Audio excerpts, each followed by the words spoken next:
Hi!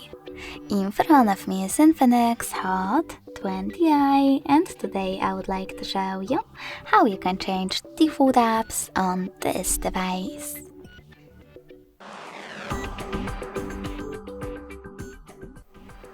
Begin by opening Play Store and clicking on the search bar.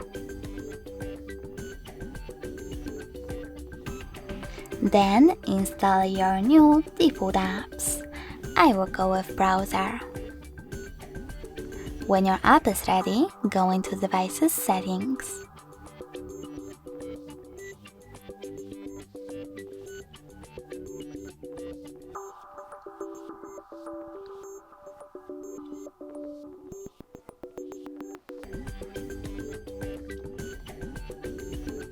In them, scroll down and tap on App Management.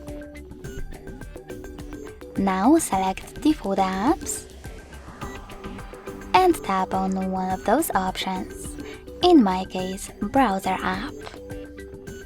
In order to apply your new one, you need to click on it and go back.